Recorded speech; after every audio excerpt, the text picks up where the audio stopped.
Promotional journey. అవును sir, అవును sir. మళ్ళా ఇక్కడే ఆల్మోస్ట్ నేషనల్ అవార్డ్ పట్టుకుని మాట్లాడుతున్నారు. Very happy for you sir. Thank you sir, thank you. అంటే నేషనల్ అవార్డు రావడం చాలా చాలా ఆనందంగా ఉంది. అంటే లాస్ట్ 5-6 ఇయర్స్లో this is one of my favourite films. Thank you sir. But కాకపోతే నాకు ఒకే ఒక్క లోటు ఏంటంటే చిల్డ్రన్ ఫిల్మ్ అనే కేటగిరీలో అవార్డు రావడం ఎందుకో కొంచెం బాధ అనిపించింది. ఓకే. మీకేమనిపించింది? ఆనందంగానే ఉంది sir. Jury are the right person కదా టు డిసైడ్. ఏమొచ్చా అంటే చిల్డ్రన్ ఫిల్మ్ అనే బ్రాకెట్లో పెట్టడం సినిమా గురించి నేను అంటే ఇప్పుడు నేషనల్ అవార్డ్స్లో 4 కేటగిరీలు ఉంటాయి సార్. బేసిక్గా best film, best popular film, best children's film, and ఏదైనా విఎఫ్ఎక్స్కి వస్తే బెస్ట్ విఎఫ్ఎక్స్ ఫిల్మ్. ఇలా ఈ 4 కేటగిరీలకి స్వర్ణకమలం ఇస్తారనమాట. సో నేషనల్ వైడ్ వాళ్ళేమీ తేడాగా ఏం చూడట్లేదు, వాళ్ళు సమానంగానే చూస్తున్నారు. ఎక్కడో మనం వేరేలా చూస్తున్నాం. అంటే మీరు రాసుకునేటప్పుడు అంటే నా దృష్టిలో it ought to be best film కేటగిరీలో అది నేను వచ్చుంటే ఇంకా ఆనందమే సార్. బట్ స్టిల్ ఇది నాకు తెలిసినంత వరకు పెద్దల కోసం పిల్లలతో చేసిన సినిమా. సో అందరు పిల్లలు బాగా చేశారు కాబట్టి వాళ్ళకే డెడికేట్ చేయలేము అవార్డు. Nice nice. అండ్ ఇంకొకటి అంటే మీలా చాలామంది డైరెక్టర్లు మంచి మంచి సినిమాలు చేసి ఫస్ట్ సినిమాకి సెకండ్ సినిమాకి ఆగిపోతారు. అంటే కొంచెం అంబిషియస్ ఫిలిమ్స్ చేయాలనుకోవడం తప్పేం కాదు. బట్ మంచికి సినిమాలు ఇవ్వడం ఆ ప్రాసెస్లో చాలా డిలే అయిపోతుంది. అవును సార్. దాని గురించి ఏం చెప్తారు? మరి ఇంత టైం అయితే ఎలాగండి?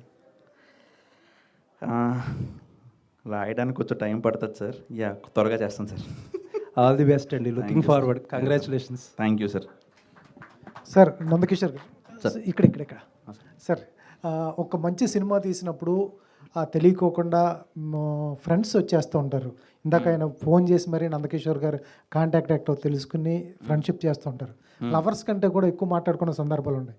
నాకు ఒక సినిమా నచ్చితే ఆ డైరెక్టర్ ఫోన్ నెంబర్ తీసుకుని రాత్రి తలవారు మాట్లాడతాను. అంత ప్రేమ వస్తుంది ఒక్కోసారి ఆ సినిమా నచ్చితే. అవును సార్. అటువంటి సందర్భాలు కానీ ఇండస్ట్రీ నుంచి కలిసిన సందర్భాలు, మీకు బాగా లవ్లో పడ్డ దర్శకులు కానీ ఎవరున్నారు? నన్ను ప్రేమించిన స్నేహితులు చాలామంది స్టేజ్ మీదే ఉన్నారండి. ఇప్పుడు కిందకి దిగిపోయినట్టు ఉన్నారు. మల్లిక్ వాళ్ళందరూ, మల్లిక్ అన్న వాళ్ళందరూ. నేను సార్ అంటే ఒక మంచి సినిమా చేసినప్పుడు ఖచ్చితంగా మంచి దాన్ని ఏమంటారు, ఇండస్ట్రీ నుంచి చాలామంది ఫోన్లు చేస్తారు సార్. అలా కాల్స్ వచ్చాక స్నేహితులైన దర్శకులు చాలామంది ఉన్నారు. ఎందుకంటే నాకు సినిమా ముందు వరకు పెద్దగా స్నేహితులు లేరు. సినిమా తర్వాత అయిన వాళ్ళే మ్యాక్సిమం. సార్ ఇటువంటి కథ నిజంగా మీరు ఫస్ట్ చెప్పారు, 2 పిల్లలు ఉంటారు, కమర్షియల్ లేదు, ఏదో ఉంటారు, కమర్షియల్ లేదు. ఇటువంటి సందర్భం 10 చోట ఏంటో ఉంటాం. చెప్పినప్పుడు బాగుంది, ఫేస్ చేసింది మీరు కాబట్టి భయంకరంగా ఉంటుంది ఆ సిచ్యువేషన్. అటువంటిది ఇది కథగా రాసుకున్నప్పుడు కానీ ఆ నివేత థామస్ క్యారెక్టర్ ఏదైతే ఉందో, బాగా ప్రేమించిన మరదలు తర్వాత భర్తనే వద్దనుకుని టీచర్గా మారి నేర్చుకుని ఆ క్యారెక్టర్ ఎట్లా రాసుకున్నారు? ఎక్కడైనా ఇన్స్పైర్ అయ్యారా, లేకపోతే ఫిక్షనల్ స్టోరీనా? క్యారెక్టర్ ఉందా నివేత థామస్? నివేద థామస్ సరస్వతి పాత్ర ఇప్పుడు మనందరితోనే ఉందండి. ఫిక్షనల్ కాదు, ఇంకా నిజం. అది కాదు. నిజ జీవితంలో ఎక్కడ చూసారా? నిజ జీవితంలో మీరు ఎక్కడ చూసారా పాత్ర? నిజ జీవితంలో అంటే అండి, మనం ఇంట్లో మన అమ్మని చూస్తాం, మన పిన్నులను చూస్తాం, మన అక్కల్ని చూస్తాం, చాలామందిని మనం చూస్తాం కదండి. అంటే చాలా ఒకరి నుంచి ఇన్స్పిరేషన్ తీసుకున్నది అయితే కాదండి. చాలామంది గృహిణుల నుంచి తీసుకుని వచ్చిన పాత్ర అది. ఒక చిన్న పాయింట్ యాడ్ చేద్దాం అనుకుంటున్నాను నేను దానికి. ఏంటంటే భర్తనే వద్దనుకుంది అన్నారు కదా. Actually very interesting. The reason why 35 special is because ఒక పిల్లలు అనే టాపిక్, వాళ్ళ భవిష్యత్తు అనే టాపిక్ వచ్చినప్పుడు ఒక మంచి ఇంట్రెస్టింగ్ కాన్ఫ్లిక్ట్. భర్త అనుకుంటాడు నా ఎక్స్పీరియన్స్కి సంబంధించి నేను గ్రేట్, నా డెసిషన్ కరెక్ట్. మదర్ అనుకుంటుంది లేదు, నేను ఆ పిల్లాడికి ఏది కరెక్టో నాకు తెలుసు అని అనుకుంటారు. ఆ కాన్ఫ్లిక్ట్ ఉన్నప్పటికీ కూడా ప్రసాద్ వాడి డ్యూటీలు వాడి చేస్తూ సరస్వతిలో ఉన్న సరస్వతిలో ఉన్న టాలెంట్ ఏదైతే ఉంటుందో, ఆ చిట్కాలు కానీ, ఆ knack of telling him how to remember, how to ఆ ఆబ్స్టికల్ని తీసేసే ఒక చిట్కం ఏదైతే వీడికి నేర్పిస్తుందో అది ప్రసాద్కి రాదు. ఈ డిఫరెన్సెస్ ఉంటూ కూడా వాళ్ళిద్దరూ ఎలా కలిసి ఉన్నారు అనేదే సినిమా. అది that's what makes 35 special as compare to ఎవరినో ఒకరిని విలన్ చేసేసి ప్రసాద్ని విలన్ చేసేసి, లేదా సరస్వతి ప్రసాద్ విడిపోతారా, డివోర్స్ ఇచ్చేస్తారు. అందరిళ్ళల్లో అందరికీ డైరెక్టర్కి ప్రొడ్యూసర్కి కూడా గొడవలు అవుతాయి. డిస్పైట్ మీరు అప్పుడు ఫస్ట్లో అడిగారు యాక్చువల్లీ ఒక క్వశ్చన్, దానికి ఆన్సర్ దొరికిందా sir? So despite all the differences how we co exist and love each other అనేదే లైఫ్. సార్ ఈ 35 లాంటి సినిమా చేసినప్పుడు వేరే కమర్షియల్ హీరో అందరూ పొగుడుతారు, స్టేజ్ మీద మాట్లాడతారు, మంచి సినిమా, కథ బాగుంది, పుస్తకం లాగా వస్తుంది. ఒక కమర్షియల్ హీరో సినిమా ఇవ్వాలి అంటే ఇచ్చే స్కోప్ ఉంటుందా ఒక నందకిషోర్ గారికి? అది వాళ్ళని అడిగి చెప్పండి సార్. మీరు ఏ కమర్షియల్ హీరో అనుకుంటున్నారో వాళ్ళు మీకే, వాళ్ళు బాగా దగ్గర మీడియా మీ అందరి దగ్గర, మీ దగ్గర అందరి నెంబర్లు ఉంటాయి, ఖచ్చితంగా అడిగి చెప్పండి. All the best sir. విశ్వ గారు ఇక్కడ సార్, కంగ్రాచులేషన్స్ అండి మొత్తం టీంకి. రానా గారు వస్తారనుకున్నాము, రాలేదు. నివేద గారన్నా వస్తారనుకుంటే రాలేదు, ఏంటండి? నివేద గారు అవుట్ ఆఫ్ కంట్రీ, ప్యారిస్లో ఉన్నారండి. సో మేబీ అవార్డు తీసుకుని వచ్చాక ఢిల్లీ నుండి వచ్చాక ఇంకొక ఇలాంటి మంచి బ్యూటిఫుల్ గ్యాదరింగ్ ఒకటి పెట్టి దానికి అందరూ వచ్చేలా ప్రయత్నిద్దాం. నందు గారు ఇప్పుడు అంటే ఇది నాకు అనిపిస్తుంది ఏంటంటే ఎడ్యుకేషన్ ఎట్లా ఉండాలి ఏంటి అనేది, అంటే ఇప్పుడు జరుగుతున్న ఈ ప్రజెంట్ సిచ్యువేషన్ మీరు చూస్తున్నారు ఢిల్లీలో సంఘం, ఎలా ఉండాలనుకుంటున్నారు అసలు? ఎడ్యుకేషన్ సిస్టమ్ ఎలా మారితే కొద్దిగా మీరు అంటే అంటే పిల్లల చదువుకు సంబంధించి నేను అడుగుతుంది అది, పిల్లలకి చదువుకు సంబంధించి ఎడ్యుకేషన్ అనేది ఏ విధంగా ఉండాలి, కానీ ఆ ఎడ్యుకేషన్ సిస్టమ్ బాగుండాలంటే బయట వ్యవస్థ కూడా ఎలా ఉండాలి అనేది నేను అడుగుతున్నాను. ఇది చిన్నపిల్లల విద్య గురించి అండి, అది పెద్ద పిల్లల విద్య గురించి. అదేంటి సార్, ఏదైనా విద్య చిన్నప్పటి నుంచి ఇది, ఇప్పుడు విద్య అనేది పెద్ద చిన్న అనే తేడా ఉండదు sir. Sir actually coming to your question, ఇప్పుడు ఏదైతే ఢిల్లీలో జరుగుతుందో అది ఒక పేపర్ లీకేజీకి సంబంధించిన ఇష్యూ అని నాకు తెలిసినంత వరకు. ఆ జంతర్ మంతర్ అవన్నీ నీట్ పేపర్ లీక్ అయ్యాక స్టార్ట్ అయిన డిస్టర్బెన్స్ ఇదంతా. సో దానికోసం 35 నేషనల్ అవార్డు ఈ బుక్ లాంచ్ వేదిక నా అభిప్రాయం కరెక్ట్ కాదనుకుంటున్నాను సార్. ఓకే, మనం సినిమా గురించి ఉంచుదామండి ప్లీజ్. విశ్వ గారు రీసెంట్ ఒక 5 years టైంలో స్పాన్లో సెక్స్, వైలెన్స్, న్యూడిటీ, తర్వాత బ్రుటాలిటీ ఇవన్నీ పెరిగిపోతున్న టైంలో అయ్యే సినిమా కాదు, ఇలాంటి సినిమా తీస్తేనే అవార్డు కూడా విన్ అవ్వచ్చు అని ప్రూవ్ చేశారు చూడండి. నాకు బాగా నచ్చింది అది. అండ్ అలాంటి కమర్షియల్ సినిమాకి కలెక్షన్స్ వస్తాయి కానీ అవార్డ్స్ రావు, కానీ ఇలాంటి సినిమాలకి అవార్డులు వస్తాయి కానీ అనుకున్నంత కలెక్షన్స్ రావు. సో దాని మీద మీ ఒపీనియన్ ఏంటి? అండ్ ఈ సినిమాకి ఏమైనా ఎక్స్టెన్షన్ కానీ లేదంటే ఇదే కైండ్ ఆఫ్ ఫిలిమ్స్లో కానీ నెక్స్ట్ ప్రాజెక్ట్స్ ఉండబోతున్నాయి?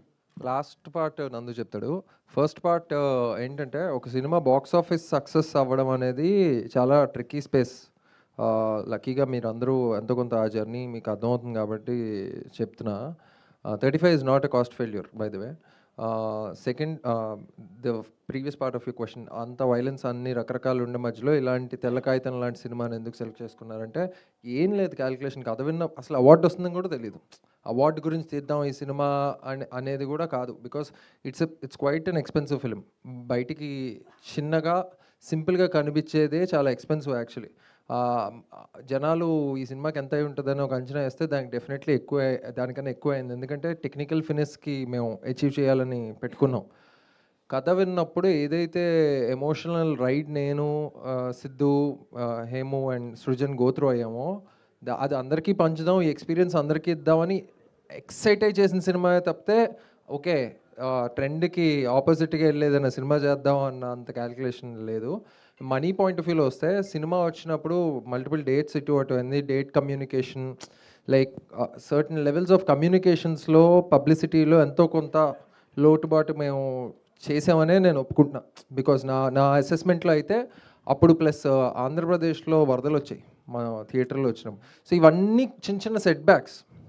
అండ్ నార్మల్గా ఈ అవార్డ్స్, సినిమా సక్సెస్ ఇవన్నీ పక్కన పెడితే మీ సినిమాలో ఒక సాంగ్ ఉంది నీలి మేఘములు. సో ఆ సాంగ్ మ్యాక్సిమం నేను చూసిన వెడ్డింగ్స్లో చాలా వెడ్డింగ్స్లో ప్లే చేస్తుండే, అంటే ప్రీ వెడ్డింగ్ షూట్లో, తర్వాత మ్యారేజెస్లో ఇలా. సో అలాంటివి మీ వరకు కూడా వచ్చి ఉంటాయి. మురారిలో కృష్ణవంశీ గారి సాంగ్ ఒకటి. సో దాని తర్వాత నేను ఎక్కువ అదే అలనాటి రామచంద్రుడి సాంగ్, దాని తర్వాత ఎక్కువ ఈ సాంగ్ నేను రీసెంట్ టైమ్స్లో చూసాను. ఇప్పటికీ యూజ్ చేస్తున్నారు ఆ సాంగ్. ఎలా అనిపిస్తుంది సార్ దాని గురించి చెప్పండి. వివేక్ ఇస్ అ జీనియస్ అండి. వివేక్ అండ్ నందకిషోర్ ఏమని భరద్వాజ్ గాలి వీళ్ళు ముగ్గురు అండ్ నందు కన్విక్షన్ ఒక కాన్సెప్ట్ పెట్టుకొని ఈ కాన్సెప్ట్ యాక్చువల్ చెప్పచ్చలేదు కానీ ఆ కాన్సెప్ట్ వచ్చే వరకు రాయిపించాడు. వర్షన్స్ ఉన్నాయి చాలా రకరకాలు, తను వాట్సాప్ ఎతికితే 10 వర్షన్లు దొరుకుతాయి. సో ఇది కాచి వడబోస్తే వచ్చిన సాంగ్ ఇది లిరిక్స్ అని తను ఫిక్స్ అయినప్పుడు దాన్ని వివేక్ అంత బ్యూటిఫుల్గా వీవ్ చేసి అగైన్ ఒక ఇంపాసిబుల్ చిన్న కథ కాదు మూమెంట్, ఒక క్లాసికల్ సాంగ్ అప్పుడు వింటారు, అప్పుడు ఎస్టాబ్లిష్ అయ్యే కాదు. ఇప్పుడు వచ్చిన క్లాసికల్ సాంగ్ ఎవరు వింటారో, అసలు వ్యూస్ ఎందుకు వస్తాయి, ఎవడు పట్టించుకుంటాడు అనేది మళ్ళీ ఒకసారి బ్రేక్ చేసింది. ఆ సాంగ్లో ఆ సోల్, సినిమాలో ఆ సోల్ కథ కన్నా ఎక్కువ ఇంపార్టెంట్ సినిమాలో సోల్ ఉండడం. ఈ సినిమాలో ఆ సోల్ ఆ వార్మ్త్ ఉంది కాబట్టే ఇది ఇంత దూరం వెళ్తున్నదని నాకు అనిపిస్తుంది. అండ్ ఆ సాంగ్ విన్నప్పుడు కూడా ఈ సినిమా మొత్తం రీక్యాప్ అవుతుంది. Correct, ఒకసారి correct, నాకు అలా అనిపించింది అలా. Correct, అంటే correct, ఎప్పుడు నేను అదే ట్రావెలింగ్లో ఉన్నా ఆర్ఎల్స్ పీస్ఫుల్గా ఉండడానికి వింటా ఉన్నా, ఈ సాంగ్ విన్న ప్రతిసారి మూవీ మొత్తం రీకాల్ అవుతుంది. థీమ్ ఆఫ్ ద ఫిల్మ్ లాగా తయారైంది అది అంత పవర్ఫుల్గా ఉండి it started like synonymous to become the scene film. So ఇంత మంచి సాంగ్కి వస్తుంది అనుకున్నాం మేము, కానీ రాలేదు. దాని గురించి ఏమంటారు?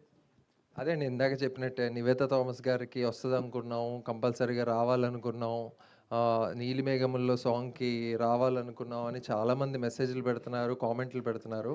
100% ఆ అవార్డు అందరికీ వచ్చినట్టే మేము భావిస్తున్నాం. అండ్ నందకిషోర్ గారు ఇందాక క్వశ్చన్ గురించి మాట్లాడారు కదా, చెప్పండి సార్. యాక్చువల్లీ ఆ క్వశ్చన్ గురించి అడిగితే మళ్ళీ సినిమా అంతా మైండ్లో తిరిగింది. But what a beautiful writing అండి. తనిఖీల భరణ్ గారు ఒక కవిత ఉంటుంది, నాన్న ఎందుకో వెనకబడ్డాడు అని చెప్పి ఒక కవిత ఉంటుంది, బ్యూటిఫుల్ కవిత.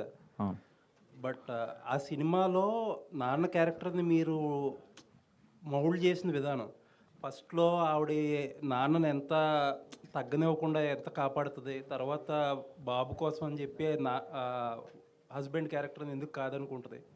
ప్రాబబ్లీ నాన్న క్యారెక్టర్ని అంత బ్యూటిఫుల్గా రాసిన వాళ్ళు ఎవరు లేరేమో అసలు ఈ చార్నాళ్ళ తర్వాత. నాకు అది నిజంగా అంటే వెరీ షార్ట్ మెమరీ. ఇప్పుడు ఎందుకో ఆ క్వశ్చన్ గురించి ఎవరో డిస్కస్ చేస్తుంటే సడన్గా గుర్తొచ్చింది. Thank you sir. But beauty of that film is చాలామంది Nivetha garu Bob character mother son అంటారు, కానీ the way you wrote father క్యారెక్టర్ని ఎక్కడా తగ్గనివ్వకుండా అలా నిలబెట్టారు చూసారు మధ్యలో, అదే అనమాట. Thank you sir. Very nice అండి. Looking forward for your next అండి. Thank you sir. Director garu చెప్పండి మ్యామ్. నార్మల్గా ఈ నివేతా థామస్ గారు ఈ సినిమా చేయకముందు వరకు ఒకలా ఉండేవారు. ఈ సినిమాకి చాలా ట్రాన్స్ఫార్మ్ అయ్యారా, చేయాల్సి వచ్చిందా? రెండోది గద్దర్ అవార్డు అప్పుడు చాలా హ్యాపీ ఫీల్ అయ్యాం, ఎందుకంటే ఆవిడ యాక్టింగ్కి వర్త్ అవార్డు అని చెప్పి. సో మేము ఎక్స్పెక్ట్ చేసాం కొంచెం ఇంకా పెద్ద అవార్డులు వచ్చే ఛాన్స్లు ఉన్నాయని. దాని మీద మీ ఒపీనియన్ ఏంటి? ఆల్రెడీ విశ్వ చెప్పాడు కదా సార్. మీరు చెప్పండి సార్. ఈరోజు మీరు ఎందుకు చెప్పట్లేదు? అందరికీ వచ్చినట్టు అండి. At the end of the day when సినిమాకి వచ్చిందంటే అది అందరికీ వచ్చింది. అండ్ నివేదా గారికి వస్తే బాగుండేది ఖచ్చితంగా, కాదనట్లేదు, కానీ jury are the right people to decide ఎవరికి రావాలని. నివేదా గారికి ఖచ్చితంగా మీరు అందరూ కోరుకుంటున్నారు కాబట్టి నెక్స్ట్ సినిమాకు ఆ నెక్స్ట్ సినిమాకు ఖచ్చితంగా వస్తుంది. గట్టిగా కోరుకుంటున్నాం సార్. రెండోది హలో సార్, యాక్చువల్లీ ఈ సినిమాకి అదే ఆ యాక్సెంట్ కానీ తర్వాత ఆ వాతావరణానికి తగ్గట్టు క్రియేట్ చేస్తారు, అంటే ఎక్కడ ఆర్టిఫిషియల్గా అనిపించలేదు మాకు. సో ఎలా సార్ వర్క్షాప్స్ అన్నీ ఎలా చేశారు సార్? వర్క్షాప్స్ చేసాం సార్, అందరితో ఇంచుమించు ఒక 2.5 months వర్క్షాప్స్ చేసాము. ఆ వర్క్షాప్స్లో మేజర్ ఫోర్మెన్ ఆయన Prashanth, head master, okay, head master, principal, correspondent అన్నీ ఆయనే. ఓకే, నందు గారు, so credit goes to him.